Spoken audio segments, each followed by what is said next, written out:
We got married in a borrowed chapel just outside Indian Springs. There were 32 folding chairs, white with chipped paint, and a heat wave that made the desert shimmer behind the stained glass. The windows didn't open. The air inside smelled like dust and hymnals left out too long. I stood near the altar in a plain dress that I'd bought secondhand, hemmed myself, and pressed that morning. No veil, no flowers, just fabric and choice. Logan was already there when I entered, in uniform, simple and clean. No decorations, no rank displayed. His collar was ironed sharp, his boots shined with care. He stood still as if the room were a cockpit, and one wrong shift might send the whole thing tilting. He looked at me, not like someone waiting for approval, but like someone who already knew the answer. His best man was a mechanic from base named Eddie, who hadn't owned a tie but borrowed one anyway. He kept tugging at it like it choked him. The officiant was a retired Navy chaplain who offered to perform the ceremony for free when he found out why our guest list was short. He called me ma'am and didn't ask questions. On my side, there were 2 women I barely knew, both veterans from a nonprofit I volunteered with once, and a neighbor from the trailer park who brought a Tupperware of deviled eggs wrapped in foil. I hadn't invited her. She came because she said no one should stand alone at their wedding. The chapel had no organ, just a Bluetooth speaker someone had set up in the corner. The processional was a song Logan picked. Instrumental, slow, unfamiliar. We hadn't rehearsed anything. I walked in when the music started and reached him in 13 steps. No one gave me away. That part was already done. We didn't make vows. We'd written them, but decided not to read them aloud. Not here. Not like this. The chaplain asked if we were ready. Logan said yes. That was when the door opened. I knew the sound before I saw him. The distinct rhythm of leather soles on tile, clipped, deliberate. My father never entered quietly. He walked in with his hands behind his back, posture perfect, medals gleaming, 4 stars bold against his dress blues. His presence didn't fill the room, it displaced it. Behind him came 2 aides, press suits, sunglasses still on, and a congressman I recognized from defense appropriations hearings. A woman followed, tall and polished, in a navy sheath dress and red lipstick that didn't move. She had once leaned close to me at a gala and said, "General Sanders doesn't raise daughters who marry below their rank." They didn't sit. They didn't need to. The room shifted anyway.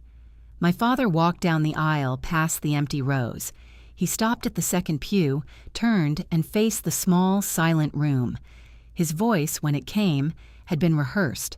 Not the words, the rhythm, measured, final. "This is not a wedding," he said. "This is a disgrace." No one moved.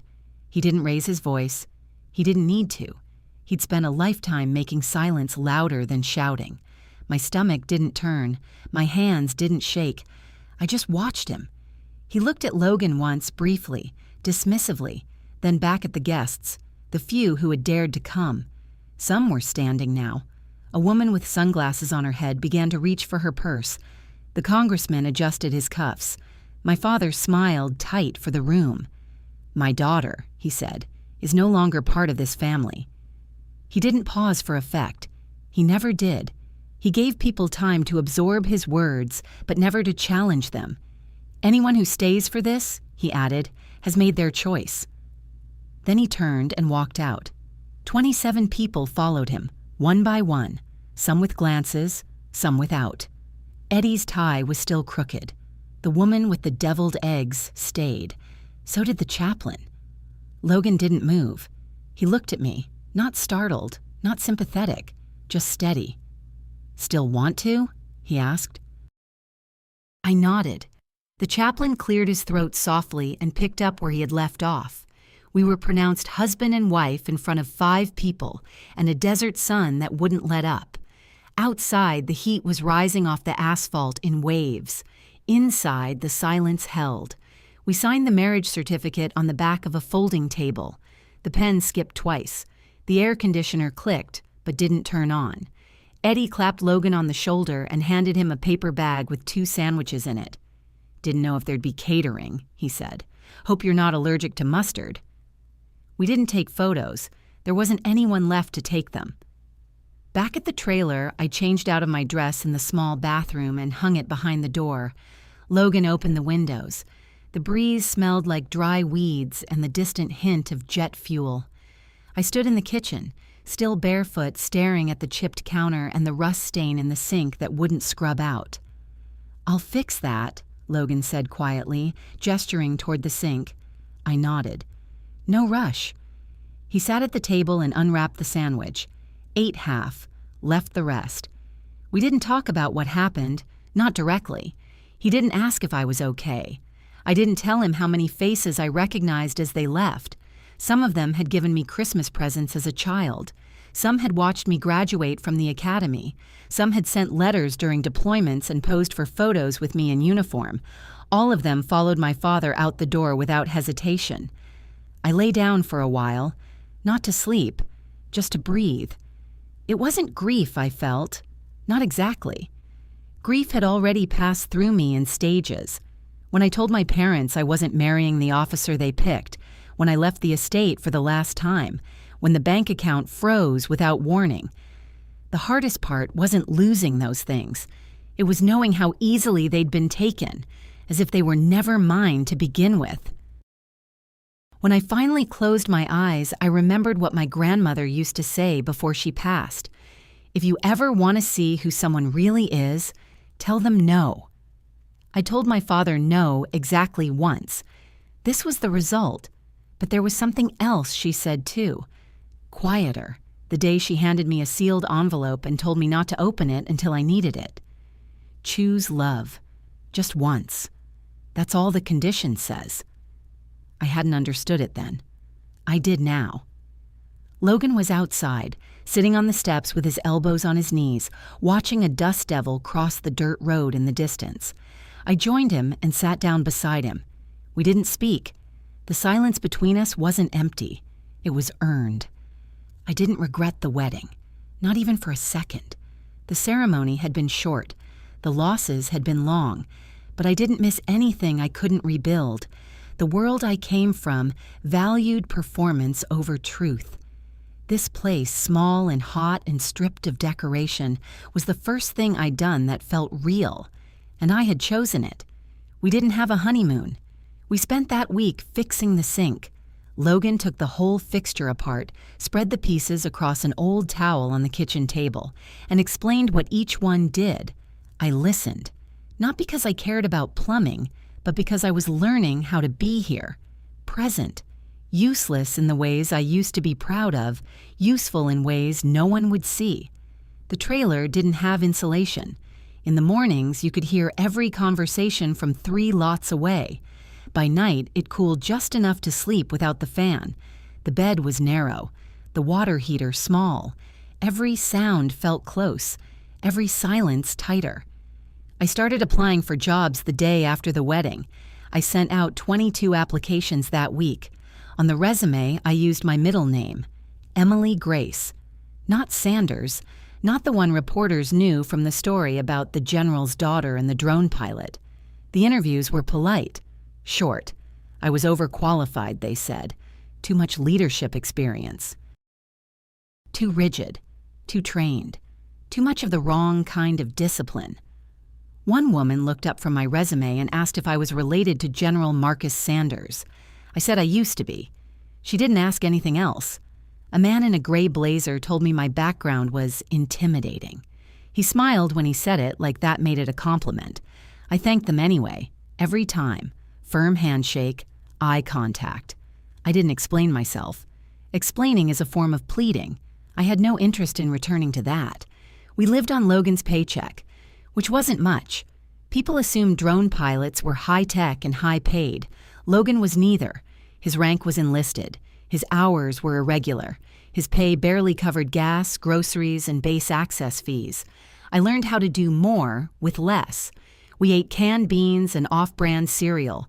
I sold a pair of boots and a coat I hadn't worn since the commission was revoked. Once I caught myself reaching for the base commissary card in my wallet.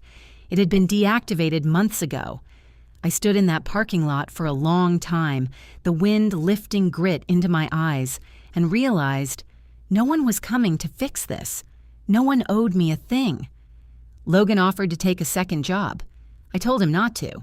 He was already working 12-hour shifts, and I didn't marry him to trade one system of exhaustion for another. Instead, I started waking up at 4, not out of sacrifice, out of muscle memory. I ran the perimeter of the trailer park before the sun rose, came home, made coffee, sat with a yellow legal pad, and wrote out small lists. 2 jobs to apply for, 1 errand, 1 thing I could fix without asking permission. Some days, the only thing on that list was, wait. The call stopped after the wedding.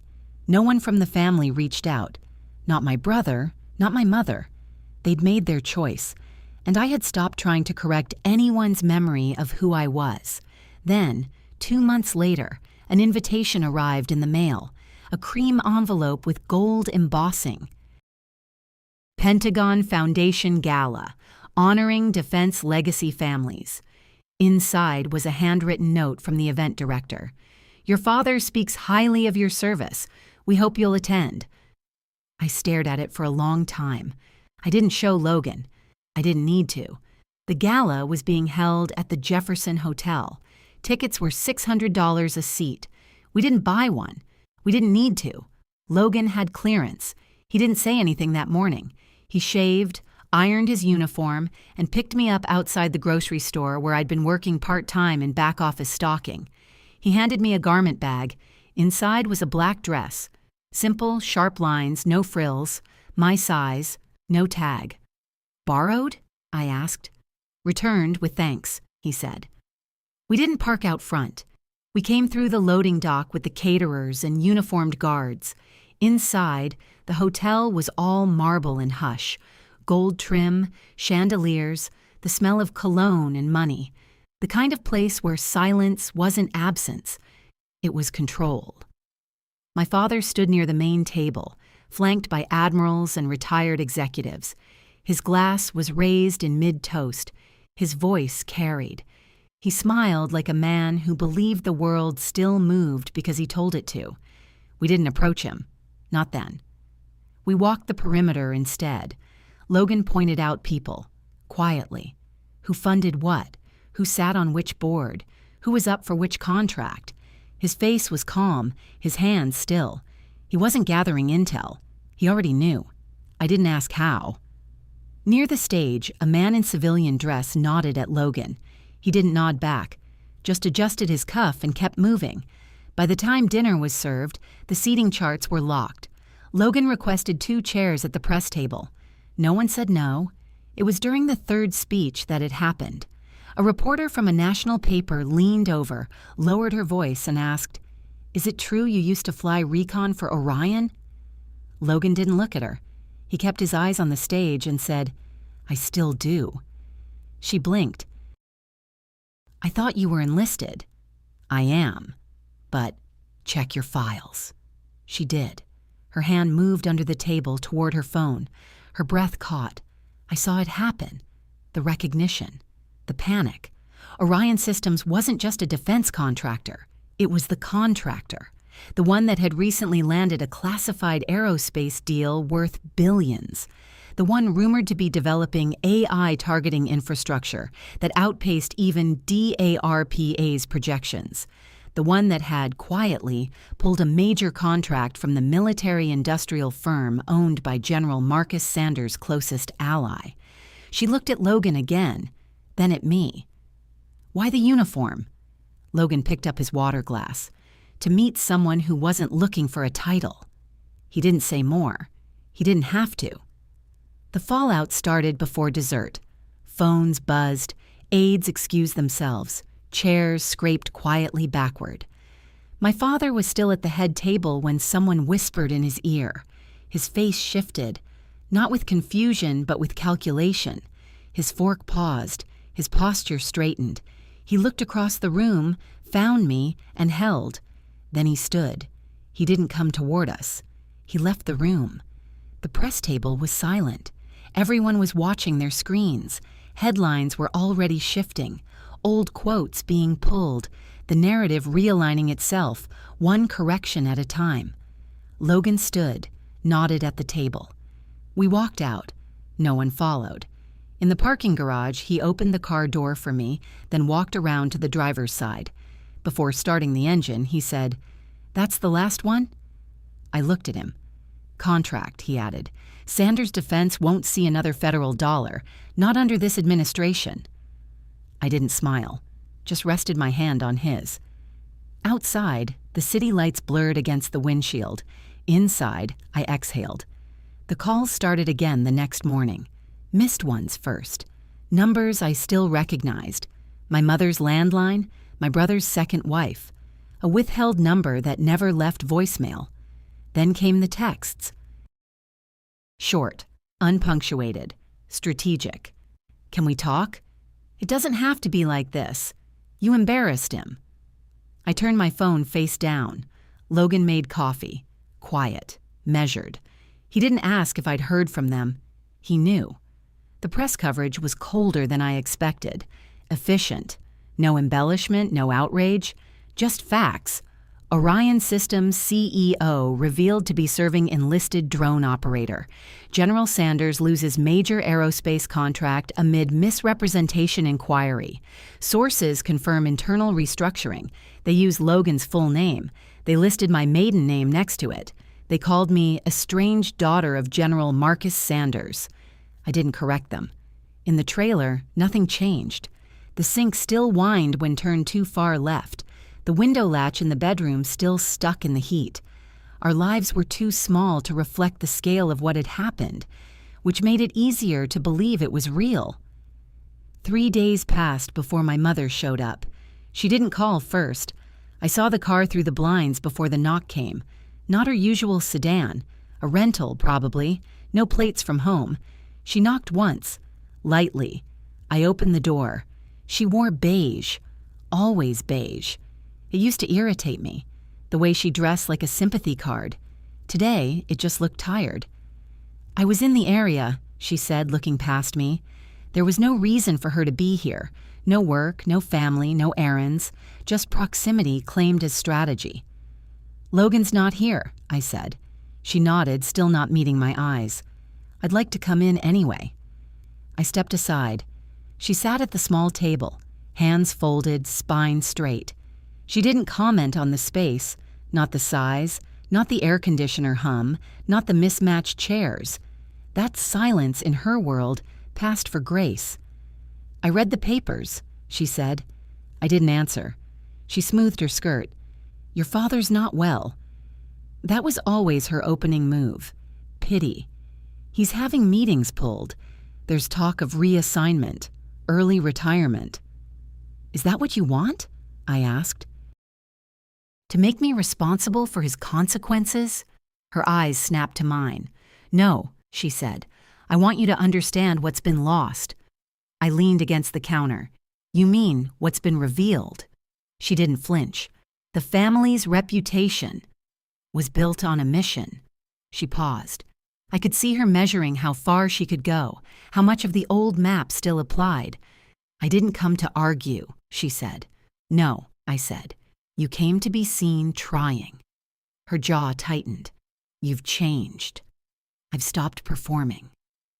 For a moment, the quiet sat heavy between us. Then she reached into her purse and slid a thin envelope across the table. "He doesn't know I'm giving you this." I didn't touch it. "It's from your grandmother's estate, a trust we didn't know about. One of the accounts didn't transfer when we thought it had. It was in your name. Conditional." "What condition?" She hesitated. "That you married for love." I almost laughed, but there was no humor in it, just recognition. "She knew," I said. "She suspected," my mother corrected. I opened the envelope. A single page, legal phrasing notarized, a sum, not enormous, but enough. "She wrote you a letter, too," my mother added quietly. I unfolded it. 3 lines. "Emily, I made peace with my decisions late in life. I hope you make yours earlier. You already have what matters. This is just to keep going." Her handwriting was faint, precise. The last word was underlined once. I set the page down. My mother hadn't moved. "She believed in you," she said. I looked at her then. Fully. She meant it, but not as praise, as leverage. She thought you could build something that would outlast all of us. I didn't answer. There was nothing to say. My mother stood, smoothed her skirt again, prepared her final line. "If you ever want to come back," "I won't." She swallowed. "Then maybe," she said carefully, "we could come to you." I let the words hang. She left a moment later. No embrace, no apology. Just the faint sound of gravel shifting under rented tires as the car pulled away. That night, I showed Logan the letter. He read it once, folded it, and placed it in the drawer where we kept the few things that couldn't be replaced. "I didn't know she had that in her," he said. "She didn't show it to many." The next morning, I opened a blank document on my laptop and wrote the name of the company I would start. I chose something small, not tied to legacy, not an echo of anything I'd inherited, just a name my grandmother once used for her quilting projects, North Stitch. I registered the LLC the same week, applied for a local grant, built a basic site with 3 services listed and a single sentence of copy. Quiet work, clean lines, no slogans. I didn't advertise. I didn't have to. The first client was a woman from the nonprofit. The second came from Logan's base. The third found me because someone on a defense board wanted to hire someone who understood discretion. I didn't list my background. No bios, no photos, just output. Work done well speaks for itself. So does silence. By the end of that quarter, I'd cleared enough to pay off the last of Logan's debts. By the next, I'd hired 2 women, both veterans, both overqualified, both used to being told they weren't a good fit. I didn't hold interviews. I asked one question: who do you refuse to be again? Their answers were precise, unapologetic. I hired them the next day. We worked out of a shared space behind a tire shop. No logo on the door, no receptionist, just clean desks and a whiteboard no one touched without need. By the time the articles stopped printing my name next to his, we were solvent. By the time my father was asked to step down from the board of his own foundation, I had turned my grandmother's trust into a self-funding referral engine. By the time my brother called, his voice low, uncertain, asking if I'd consider easing some of the tension, I had already changed my number. I didn't answer the new one either. Boundaries weren't revenge. They were safety, and I had finally learned the difference. I didn't go back to the estate, not when my father retired without ceremony, not when my mother sent a long, formal letter asking if I'd be willing to meet for coffee, not even when I found out they'd sold the house, quietly, off-market.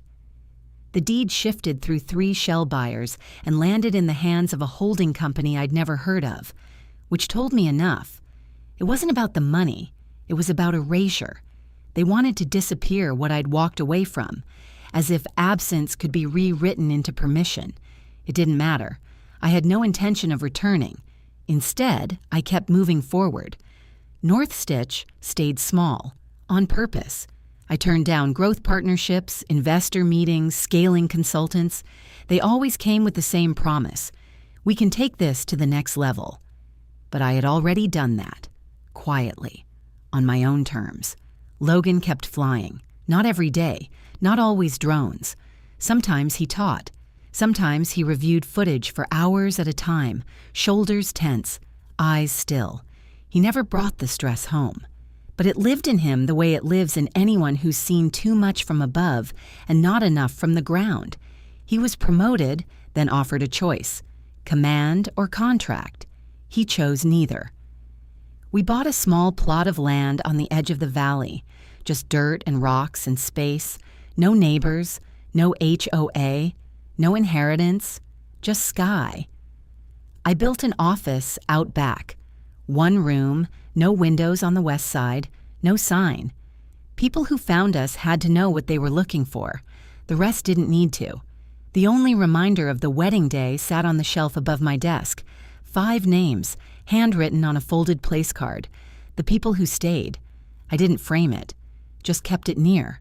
I didn't celebrate anniversaries. I didn't send holiday cards. I didn't forget anything.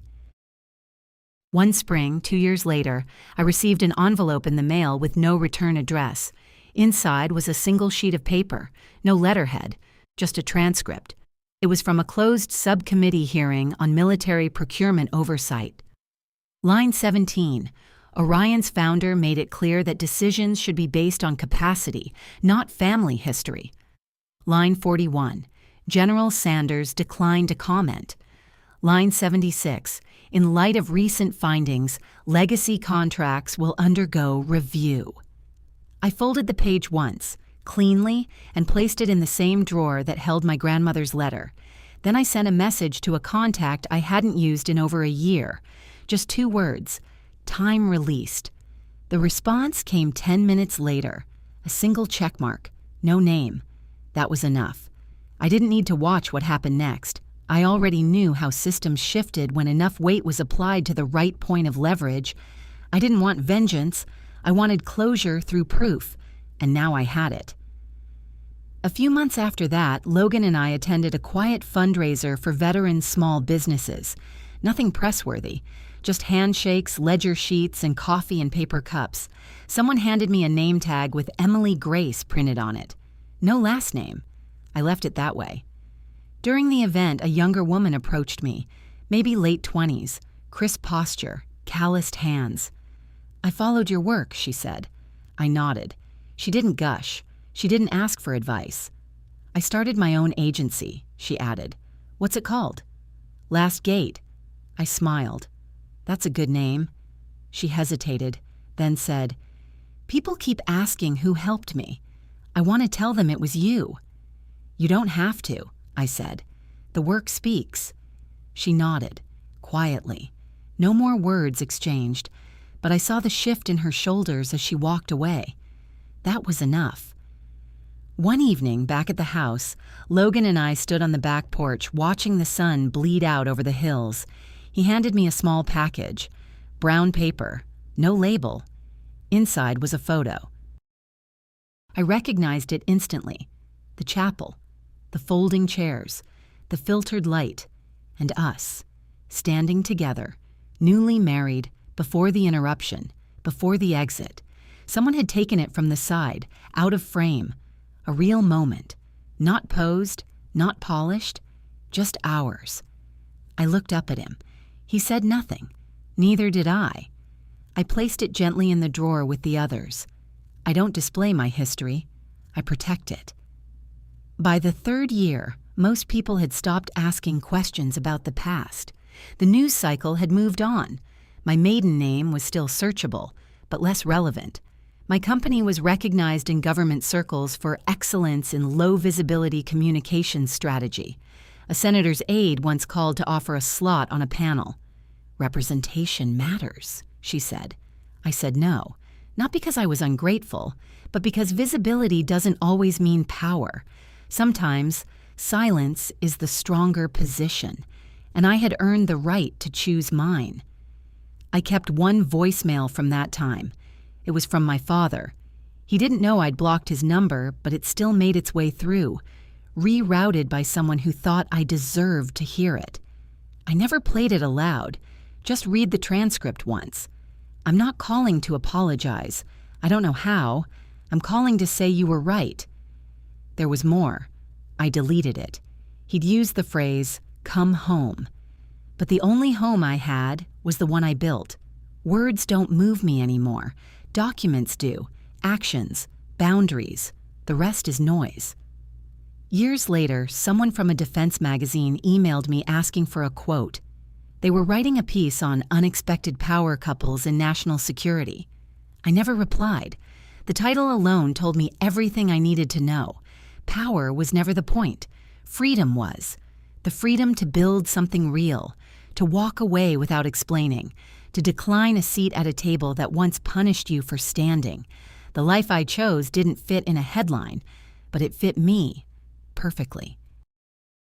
If you've read this far, maybe you've lost something too. Maybe you're standing outside a door, listening to people decide who you are without your input. Maybe you're wondering whether it's worth starting over with nothing. It is. Start small. Say no once. Watch who listens. The rest will come. When you're ready, I'd like to hear your story too. I'm not asking for follows or applause, just quiet company in the space where old systems end and real lives begin.